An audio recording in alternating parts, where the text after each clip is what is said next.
finding the light at the end of the tunnel. Meri Asha, finding the light at the end of the tunnel.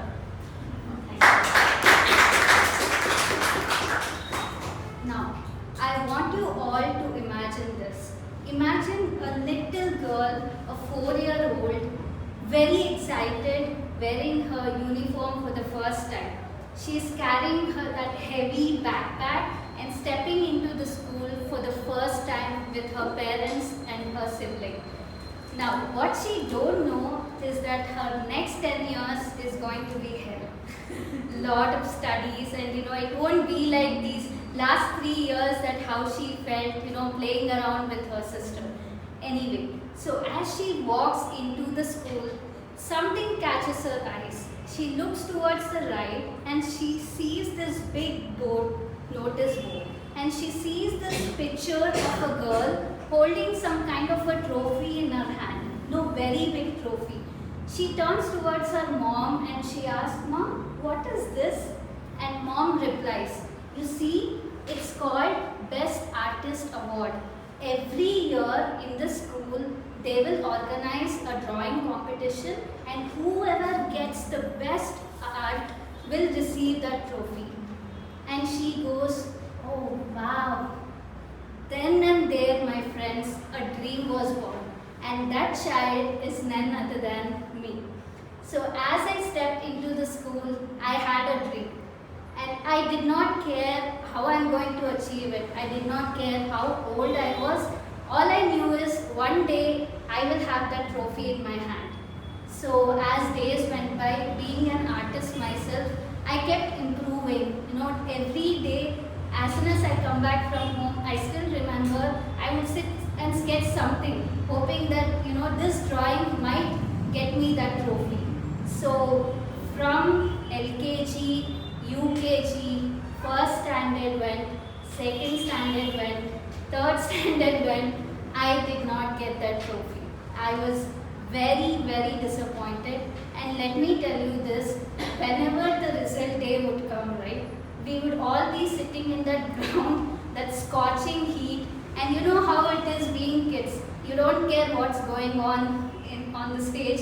You'll be chit-chatting with your friends. But whenever they would announce that best artist, I would make my friends all, shh, don't talk. And my friends would go like, "Are you expecting your name would be called?" And let me tell you, I never shared this dream with anyone, not even my parents nor my sibling. I kept it to myself, hoping that one day I'll show it to them. So like this went on. 4th standard went, 5th, 6th, 7th, 8th, 9th, and finally I was in my 10th standard. It was my last chance to get that trophy, my last try. And let me be very honest, I was not really hoping for it, because every time I gave, I felt that this was my best. And I thought that this would give me the trophy, but no. So this time, as usual, they announced the drawing competition day. So it was like a week left for the drawing competition. And I should also tell you that there was no Google at that time. So I did not Google it, what drawing I should do. It was all out of my imagination. So I used to sit, I used to sketch and sketch, hoping that, okay, this might be best, let me do this, let me do that. So that way I finally decided what I should draw, and the competition day had come and I finally gave my best. Result day also was announced. As usual, I was sitting with my friends, and let me tell you, since I was in 10th standard, we were seated at the last. Imagine if the stage is here, we were there.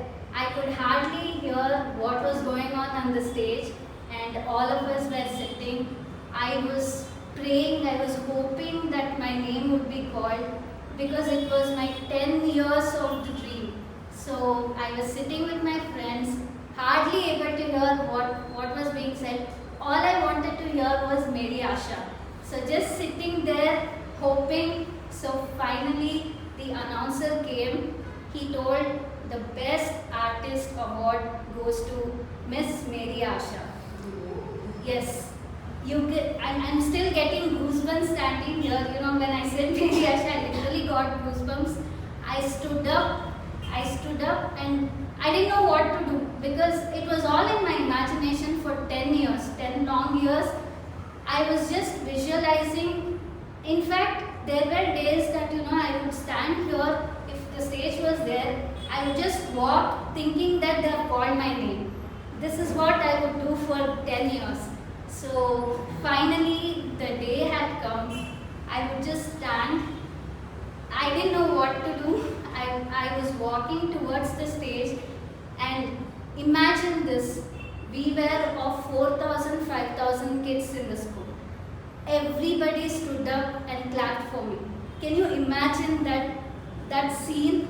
Everybody stood up as I went towards the stage. It was at least one minute to 2 minutes that I had to walk. So because that far the stage was.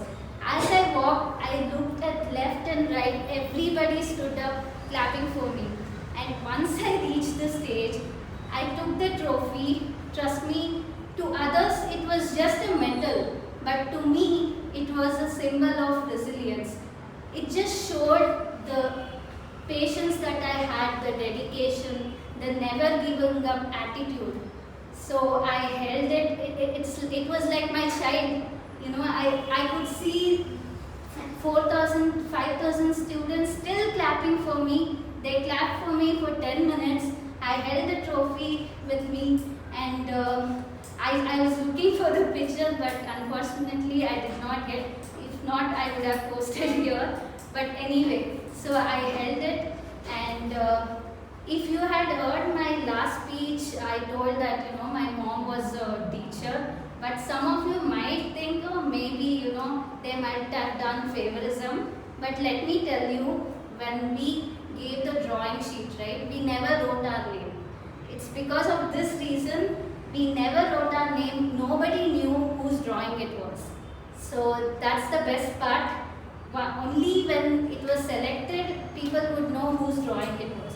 And there was a panel of members who would choose it. So yes, I actually earned it. And yes, I want to conclude by saying that I do not want you all to remember this story as just a story of award won, but a story of power of persistence. And that's how I found the light at the end of the tunnel.